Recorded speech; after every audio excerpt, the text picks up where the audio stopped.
오늘도 좋은 날 되십시오. 오늘이 하나님의 축복입니다. 다시 한번 축복의 말씀을 드리고 오늘 말씀을 시작하고 싶습니다. 주님의 평강과 은총이 오늘 우리와 함께 하시기를 축원합니다. 하나님의 평강과 축복이 오늘 이 시간 이 자리에 우리와 함께 하심을 믿습니다. 우리 마음에 무엇을 넣는가가 우리 자신이 됩니다. 무엇보다도 오늘을 넣으실 수 있기를 바랍니다. 지나가 버린 것들, 우리 기억 속에 남아있는 것들이 우리의 현재를 지배하지 않도록 날마다 오늘 주시는 하나님의 은혜를 사모하시는 저와 여러분 되시기를 축복합니다. 우리는 매 순간 선택을 하면서 살아갑니다. 최선을 다해 선택을 하지만 종종 지나놓고 보면 후회가 밀려올 때가 있습니다. 그때는 그것이 최선이라고 생각을 했는데 미래를 예측하고 결정을 했지만 돌아서서 그 선택에 따라서 진행해 보니까 후회가 될 때가 종종 있습니다. 디지털 카메라를 한번 예로 한번 들어보겠습니다. A와 B 카메라가 있습니다. A 카메라는 사용이 좀 불편하지만 화소가 굉장히 높습니다. 한 1500만 화질을 자랑합니다. 근데 두 번째 이 B 카메라는 사용은 조작은 좀 불편하지만 편리하지만 1450만 화소. 첫 번째 것은 화소가 높지만 조작이 조금 불편해요. 두 번째 카메라는 1450만 화소. 첫 번째보다 50만 화소가 좀 부족합니다. 근데 조작하기가 편리합니다. A와 B 카메라 중 여러분들은 어느 카메라를 선택하시겠습니까? 사용이 좀 불편하지만 화질이 최고로 높은 것이 있습니다. 그게 첫 번째입니다. 화질이 첫 번째보다는 좀 떨어지지만 조작이 간편한 것이 있습니다. A입니까? B입니까? B 한번 손들어 보실래요? 그래도 화질이 높은 거, 그래도 제품이 좋은 걸 선택해야 되겠다. A. 예.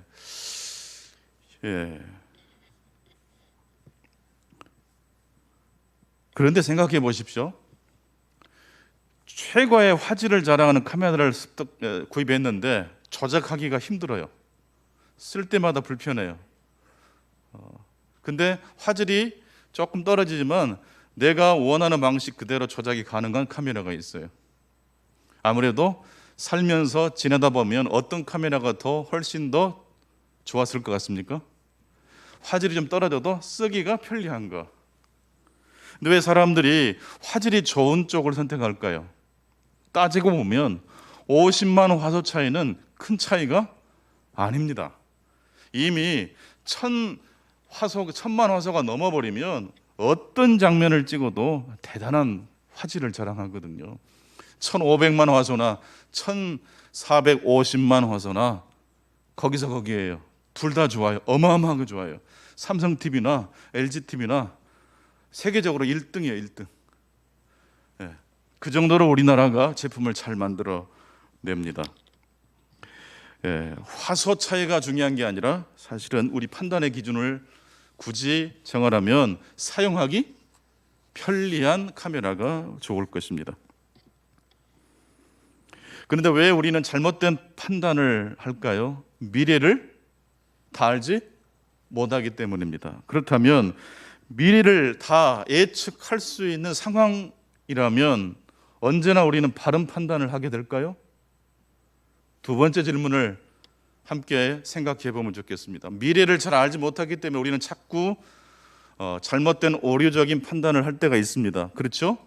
만약에 미래가 예측 가능한 상황이라면 그때도 우리는 올바른 판단을 할 수 있을까요? 당연히 그래야 되지 않겠습니까? 실험을 또 해봤답니다. 두 그룹을 나눠서 A 케이크, A 초콜릿은 500원짜리, 근데 B 초콜릿은 5,000원짜리. A와 B 사이에는 차이가 굉장히 많습니다. A 초콜릿은 얼마라고요? 500원. B는요? 5,000원. 근데 이게 공짜예요. 여러분 같으면 어떤 초콜릿을 고르시겠습니까? 이왕이면 큰 거 골라야죠. 근데 A 초콜릿은 자기가 좋아하는 이 하트 모양이었어요. B는 바퀴벌레 모양이었어요. 겉모양만 바퀴벌레고 속은 뭡니까? 초콜릿이에요. 달달한 초콜릿이에요. 근데 사람들은 다 비싼 초콜릿을 100% 고릅니다. 나중에 이제 그 고른 다음에 물어봤어요. 하트 모양과 바퀴벌레 모양의 초콜릿을 두 개를 이제 놓고 한번 생각해 보자. 일단은 비싼 거 고르는 거 축하한다.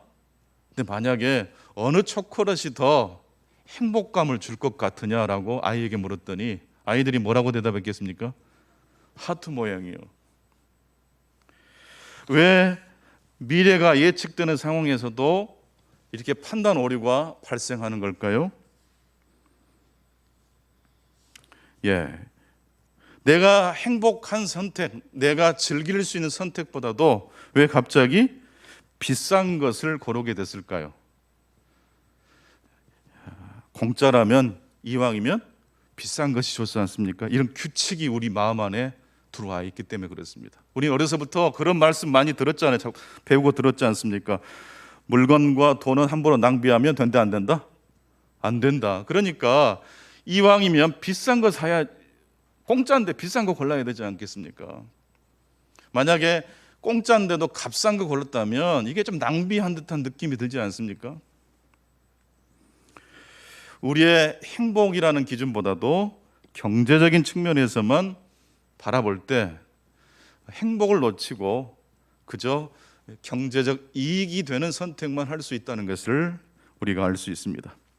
우리는 미래를 잘 모르기 때문에 잘못된 선택을 합니다. 또한 미래를 예측할 수 있음에도 불구하고 종종 잘못된 선택을 할 수 있습니다. 오늘 구약의 본문은 선택에 대한 말씀입니다. 아시다시피 룻기는 그 1장부터 시작이 아주 불행한 뉴스로 시작하고 있습니다. 엘리멜렉의 가족이 예루살렘 베들레헴에 기근이 들었을 때 잠시 모압 땅으로 이주를 했는데 그 이주간 땅에서 엘리멜렉도 죽고 말론과 기론이라는 두 아들도 죽고 그래서 그 땅에 나오미와 두 며느리만 남았습니다. 그리고 고국으로 돌아올 때 나오미와 함께 누가 따라옵니까? 룻이 따라옵니다. 빈 털터리가 돼서 텅 빈 손과 공허한 마음을 가지고 고향 땅에 돌아왔습니다. 그래서 며느리 룻이 보리 이삭을 주어서 어머니를 봉양합니다. 그런데 이 추수 시절에 도착했던 이 룻과 나오미가 누구 밭에서 이 이삭을 줍기 시작합니까? 보았습니다. 우연인 것처럼 보이지만 왜 룻의 발걸음이 보아스의 밭으로 갔을까요? 인심 좋은 밭의 주인을 안 거죠. 거기 가면 조금 더 편리를 봐준다라는 소문이 난 거예요.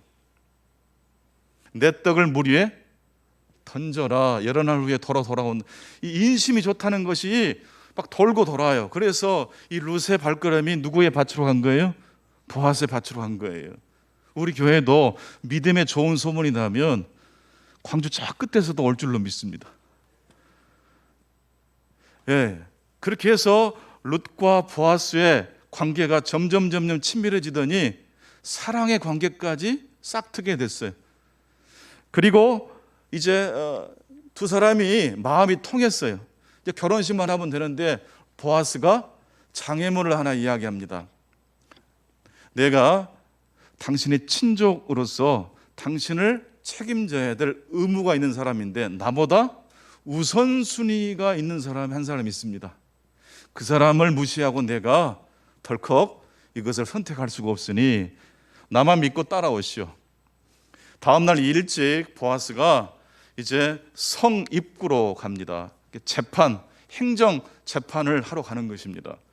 지나가던 기업물을 1순위 아무개를 불러가지고 이제 장로 10명과 함께 이 이야기를 쭉 합니다. 당신이 호족상으로 보면 엘리멜렉 가문의 1순위 기업 물을 사람이니 당신이 선택을 하면 내가 포기하고 당신이 혹 포기하면 내가 그 다음 순서니까 내가 하겠소. 그랬더니 이 기업 물을 이 아목이라는 사람이 어떻게 합니까? 덜컥 기업 물을 선택을 하겠다고 이야기를 해버리고 맙니다. 자, 룻기 4장 3절과 4절 말씀, 우리 본문을 같이 한번 다시 읽어보겠습니다. 시작. 보아스가 그 기업 물을 자에게 이르되 모압 지방에서 돌아온 나오미가 우리 형제 엘리멜렉이 소유지를 팔려 함으로 내가 여기 앉은 이들과 내 백성이 장로들 앞에서 그것을 사라고 내게 말하여 알게 하려 하였노라. 만일 내가 물으려면 물으려니와 만일 내가 물으지 아니하려거든 내게 구하여 알게 하라. 내 다음은 나요 그 외에는 물을 자가 없느니라 하니 그가 이르되 내가 물으리라 하는지라. 보아스와 룻의 계산에 의하면 이 사람이 오케이 해야 됩니까? 노 해야 됩니까? 노 해줘야 되는데 덜컥 예스를 해버렸어요. 미치고 환장할 일이에요. 도움이 안 돼요. 눈치가 없는 사람이에요. 그런데 보아스는 흥분하지 않아요. 차분하게 그 다음 이야기를 전개합니다. 자, 그게 5절 말씀입니다. 5절 계속해서 읽겠습니다. 보아스가 이르되 내가 나오미의 손에서 그 밭을 사는 날에 곧 죽은 자의 아내 모압 여인 룻에게서 사서 그 죽은 자의 기업을 그의 이름으로 세워야 할지니라 하니. 자손이 없이 남편이 죽고 자녀들이 다 지금 죽었잖아요.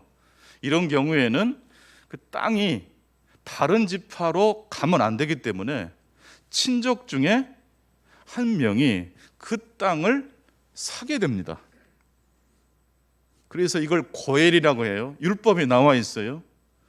다른 지파로 땅이 가면 안 되기 때문에 원래 하나님께서 지파에게 주신 땅, 각 지파에 주신 땅은 계속 그 지파의 소유로 계속 대물림이 돼야 되는데 엘리멜렉이 죽고 두 아들도 죽어버렸어요.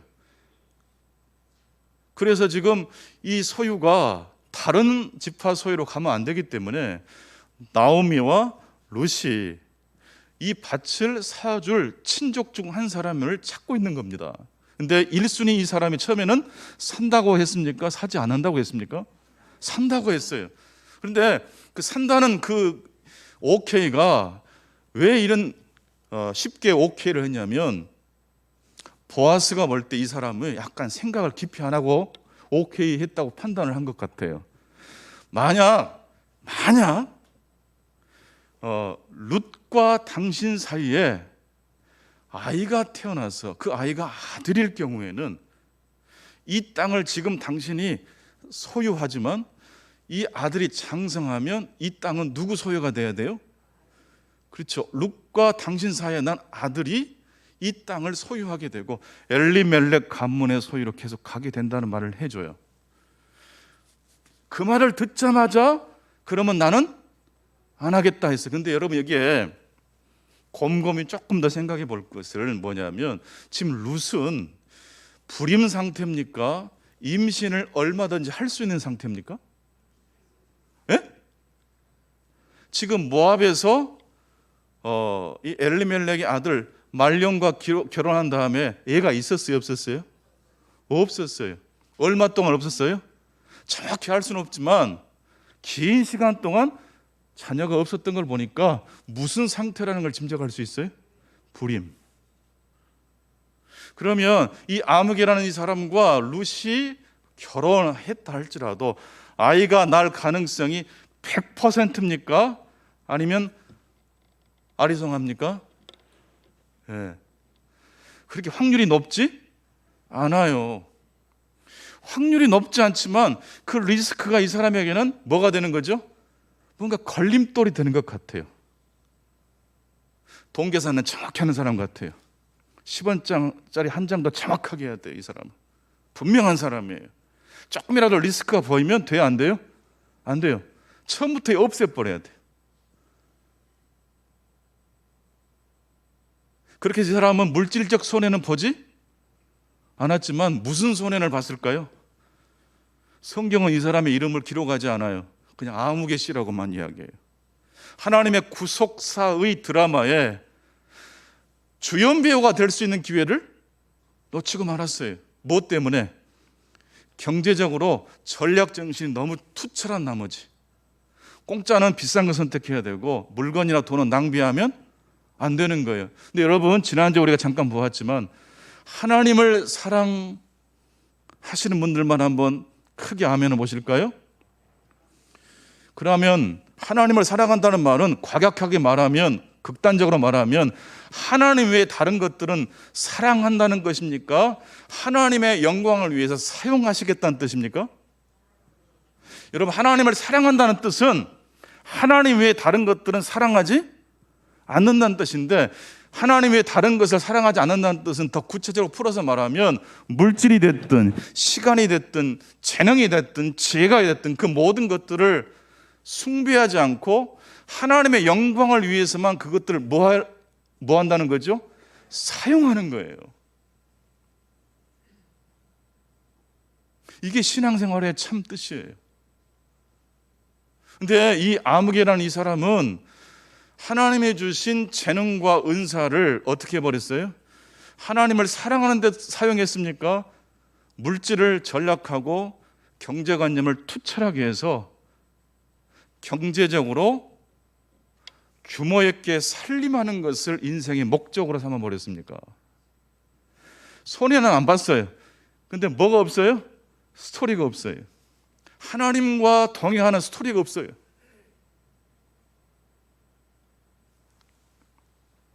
그에 비하면 보아스는 어떤 사람입니까?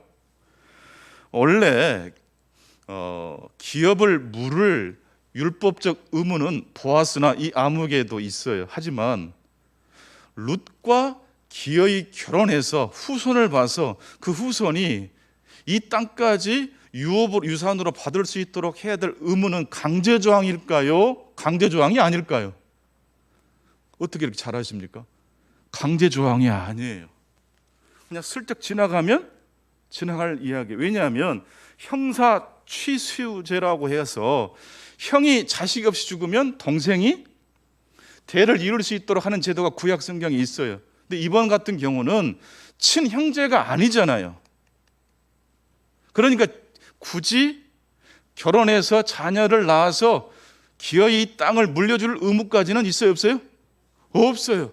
근데 왜 보아스는 이것을 기어이 자발적으로 희생하는 헌신을 하고 있습니까? 물질을 전략하고 규모 있게 지혜롭게 성경을 해석하는 이 해석을 뛰어넘는 해석을 해버리고 있어요. 그래서 저는 이 본문을 읽을 때마다 읽고 또 읽게 돼요. 보아스는 태어간절 어떤 사람일까? 어떤 마음으로 이런 선택을 했을까? 질문하지 않을 수가 없어요. 여러분, 우리는 율법을 지킴으로 구원받습니까? 믿음으로 구원받습니까? 네? 믿음으로 구원받죠. 율법보다 믿음이 먼저입니까? 율법이 나온 다음에 믿음이 나옵니까? 창세기 15장 6절을 한번 보시겠습니다.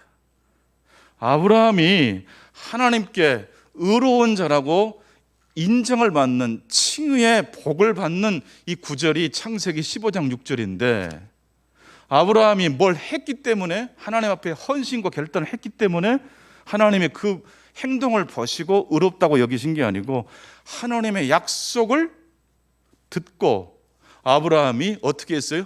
신뢰했더니 하나님이 그 아브라함의 신실한 믿음을 보고, 여기서 말한 신실한 믿음이란 열심히 교회 생활 열심히 하고 헌금 생활 열심히 하는 그런 행위를 뜻하는 게 아니에요. 여기서 말하는 신앙, 믿음이란 능동적인 신앙일까요? 소극적인, 수동적인 신앙을 의미할까요? 하나님을 잘 믿는다는 것은 내가 하나님을 적극적으로 붙잡는 뜻일까요? 하나님이 내게 오심을 내 마음을 활짝 열고 수용한다는 걸 의미할까요? 보통 우리가 믿음 좋은 사람 그러면 기도도 열심히 하고 봉사도 열심히 하는 사람을 떠올리지 않습니까? 그러나 성경에서 말하는 아브라함의 믿음이란 어떤 믿음을 의미합니까? 내게 조건 없이 관계없이 찾아오신 하나님의 손을 붙드는 게 믿음이에요. 이 믿음, 구원 얻는 믿음에 내 노력과 내 열심과 내 열정이 주체가 됩니까? 하나님의 행동이 주체가 됩니까? 그렇죠. 그래서 우리들이 우울할 때나 믿음이 약해져서 쓰러질 때도 좋다. 하나님이 우리를 구원하시는 그 믿음은 변함이 있습니까? 없습니까? 변함이 없는 거예요. 시작과 출발 지점이 내 열심과 내 선을 통해서 하나님이 보시고 이 정도면 됐어, 내가 너를 사랑해 줄게 라고 하신 게 아니기 때문에 우리 믿음의 출발 지점에는 죄인에게 말을 걸어오시는 하나님이 있습니다. 한 번 더 제가 반복합니다. 우리 믿음의 시작 출발 지점에는 죄인에게 말을 걸어오시는 하나님의 자비로우심이 있습니다. 근데 이게 이성적으로 분별력이 있고 자기 어떤 그 능력과 의지력을 가지고 이 세상을 넉넉하게 살아낼 수 있는 그런 철학을 가진 사람들이 들을 때는 이 기독교의 복음은 매력 있게 다가올까요? 상당히 기분 나쁘게 들릴 수 있을까요? 그래서 이단이나 사탄은 사람의 이성과 사람의 의지를 감동시키는 이야기를 합니까? 이성과 인간의 의지를 부수는 이야기를부터 먼저 합니까? 이단들이 가르치는 성경 보면 논리성이 굉장히 탁월해요. 성경에 논리와 안 맞는 이야기는 다 제거해버리고 다 하나부터 열까지 꽉 꿰어 맞춰버린단 말이죠. 모순과 불합리를 다 없애버려요. 근데 여러분, 이 우리가 걸어다니는 길이 다 미끄럽고 울퉁불퉁한 게 없으면 어떤 일이 벌어집니까? 빙판길 한번 걸어보세요. 꽈당 넘어지는 거예요. 성경을 고속도로처럼 빙판길처럼 매끈하게 만들어버리면 성경을 통해서 하나님을 만날 수 있습니까? 꽈당꽈당 넘어지는 일이 벌어집니까? 겉으로 볼 때는 굉장히 쏙쏙 들어온 것처럼 보이지만 하나님의 말씀을, 이 진리의 말씀을 울퉁불퉁한 이 역설과 모순을 다 제거해버리고 인간이 이해할 수 있는 언어로 다 바꿔버리면 성경은 어떻게 되겠습니까? 우리의 신앙의 출발 지점에는 죄인에게 말을 걸어오시는 하나님이 있습니다. 그러니까 아브라함이 하나님 앞에 구원을 받았을 때 그 믿음이란 아브라함이 행위를 통해서 율법을 지킴으로 하나님이 오케이 하신 게 아니라 율법이 오기 전에 하나님의 약속을, 그것도 죄인에게 말을 걸어오시는 하나님의 일방적 약속을 신뢰했기 때문에 하나님이 아브라함을 믿음의 사람으로 인쳐주신 줄로 믿습니다. 이게 창세기 15장 6절에 나오는 말씀이고 할례가 나오는, 율법이 나오는 장면은 창세기 17장부터 할례에 대한 말씀이 나옵니다. 율법보다 무엇이 우선순위가 있습니까? 믿음입니다. 여기서 말한 믿음이란 능동적이고 적극적인 우리 편에서의 믿음입니까? 하나님께서 일하심을 믿는, 신뢰하는 수동적인 믿음을 의미합니까? 능동적 믿음이 아니라 수동적 믿음이 우리를 구원한다고 오늘 말씀을 통해서 깨달음이 오시는 분들만 아멘 해보시겠습니다. 이게 바로 성경에서 말하는 구원 얻는 믿음의 요체입니다. 정말 우리들은 넘어지고 부서졌을 때 우리를 구원할 수 있는 하나님의 복음이 뭘까요? 만약 우리들이 컨디션이 좋아서 신실하게 정말로 사회에서 인정받고 가정에서 인정받는 삶을 살 때는요, 문제가 없어요. 그러나 어떤 문제 때문에 걸려 넘어지고 찢기고 부서졌어요. 넘어진 사람, 죄책감이 가득한 사람이 어떤 지팡이를 짚고 일어날 수 있겠습니까? 내가 열심히 하나님을 사랑하고 이웃을 사랑한 내 편에서 열심을 지팡이 삼아서 일어날 수 있습니까? 아니면 죄인에게 말을 걸어오시는 하나님의 자비로운 사건, 이 복음을 붙들고 우리들이 일어나야 되겠습니까?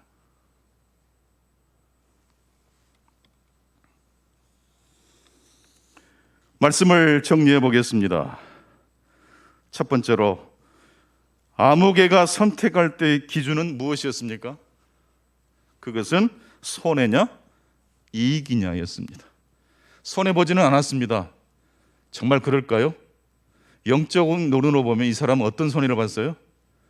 하나님과 동행하고 하나님 나라의 드라마에 참여할 수 있는 진짜 살아있는 행복할 수 있는 경험을 놓쳐버리고 만 거예요. 공짜를 하나님께서 우리에게 주실 때에 여러분이 원하는 하트 모양 초콜릿을 선택하시겠습니까? 조금 지저분하게 생겨서도 바퀴벌레 모양이어도 5,000원짜리 선택하시겠습니까? 그거예요.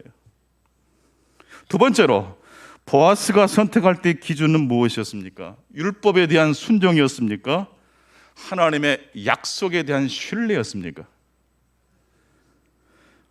그렇습니다. 여러분, 보아스가 선택을 잘했다는 것에 포인트가 있는 게 아닙니다. 그러면 또 큰일 납니다.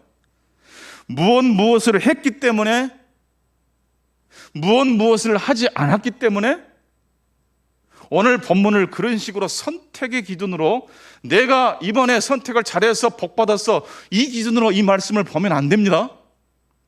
보아스가 지금 자기가 굳이 하지 않아도 될 고엘의 의무를 넘어서서 룻과 결혼해서 자식을 낳으면 그 낳은 자식에게 재산을 물려준다는 이 부분까지는 사실 하지 않아도 되는 사항이었습니다. 그런데 왜 보아스는 굳이 하지 않아도 될 십자가를 집니까?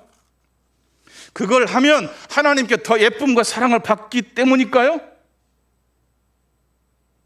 하나님이 주신 은혜와 자비가 그의 마음에서 기쁨과 사랑을 솟구치게 해서 굳이 하지 않아도 되지만 하나님이 주시는 그 은혜가 너무 커서 자기도 모르게 하지 않아도 될 십자가의 길을 선택한 것입니까?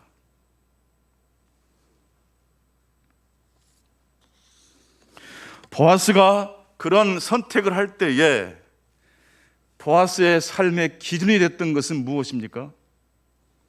내가 더 헌신하고 겸손하게 행동하면 하나님이 나를 더 사랑해 주실 것이라는 그러한 이야기가 자신의 삶의 기준이었습니까? 아니면 아브라함이 그랬던 것처럼, 그리고 아브라함 이후에 모든 하나님의 사람들을 만나주시는 하나님의 그 방법 그대로 자신을 찾아오시는 하나님의 자비로우심에 그의 인생의 기초가 있었기 때문일까요?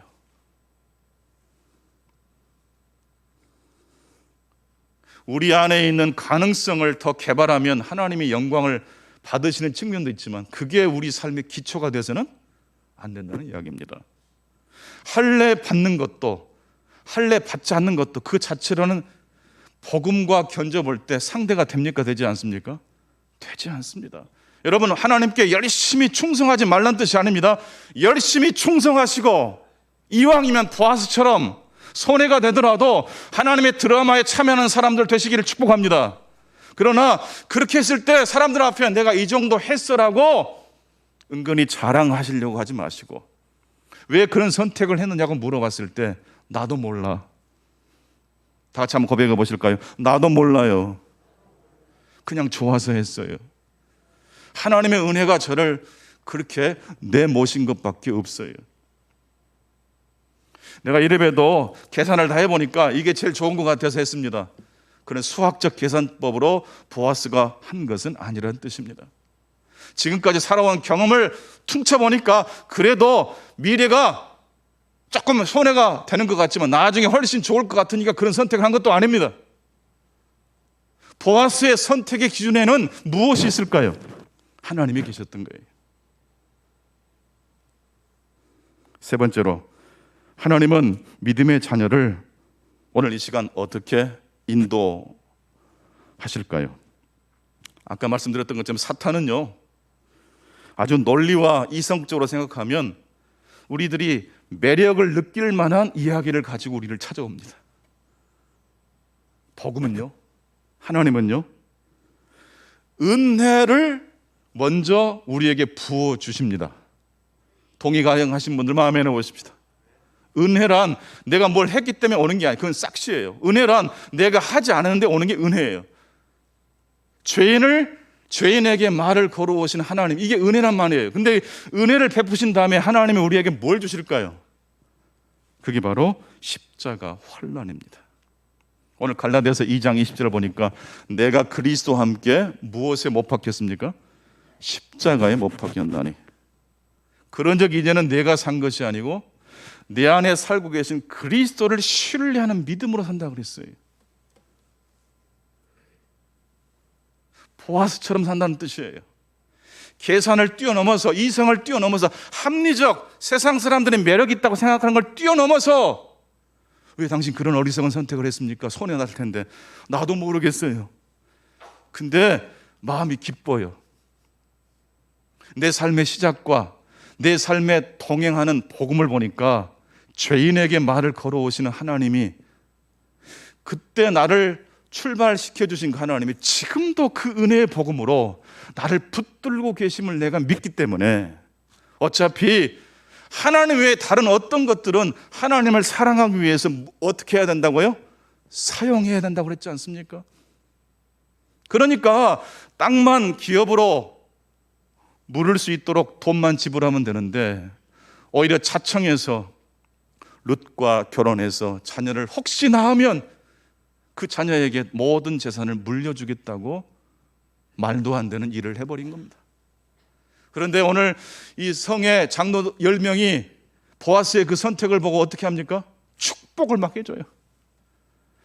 하나님께서 레아와 라헬을 통해서 이스라엘의 12지파, 그러니까 이스라엘의 시조가 됐던 사람이 라헬과 레아 아닙니까? 이 두 여인처럼 룻을 축복해 주기를 원한다라고 복을 빌어요. 근데 레아는 원래부터 애를 잘 낳았지만 라헬은 어떤 여인입니까? 불임으로 고생했던 사람 아닙니까? 근데 하나님이 그 태의문을 열어주셨잖아요. 그러니까 룻이 불임이지만 하나님이 태를 열어주셔서 이스라엘의 그 초대 어머니와 같이 복 있는 사람이 되기를 원한다라고 복을 빌어준 거예요. 그렇다면 하나님은 왜 우리에게 은혜를 베푸신 다음에 환난을 이야기하실까요? 여러분, 은혜 받은 사람은 그냥 그대로 있으면 성령 충만하고 하나님이 기뻐하시는 보아스처럼 선택할 수 있죠. 교만해서 안 돼요. 사람은 가만히 있으면 안쪽으로 기울어지는 존재라고 그랬어요. 그래서 하나님은 가끔씩 무엇을 통해서 우리를 두드리십니까? 환난을 통해서. 근데 여기서 말하는 환난은 그 출처가 마귀 사탄입니까? 하나님의 자비입니까? 하나님의 자비예요. 그래서 시편 기자는 고난 당한 것이 내게 유익이라고 했던 것입니다.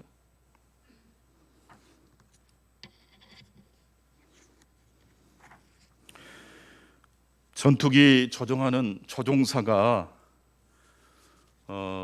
비행기를 이륙해서 이제 음속을 향해서 막 돌파하기 위해서 엔진을 막 가속하면서 올라가잖아요. 근데 음속을 돌파한 다음에 그 음속마다 또 돌파해야 되잖아요. 보통 마 2까지, 마 3까지 나오는 비행기가 있으니까. 이때 수직으로 올라갈 때는요, 엔진의 힘을 모두 발휘해가지고 아주 그 음속을 돌파합니다. 근데 음속을 마 2를 돌파한 다음에는 마 2로 가려면 어떻게 조종을 하는지 아십니까? 다음 그림을 보시면, 비행기의 기술을 어떻게 했어요? 땅으로 지금 쳐박고 있어요. 아니, 올라가야 되는데 왜 갑자기 땅으로 이렇게 수직할까요? 그 다음 그림을 보시면 이해가 돼요. 자, 마 1 정도까지 쭉 올라간 다음에 마 2까지 돌파하려면 기술을 어떻게 해야 된다고요?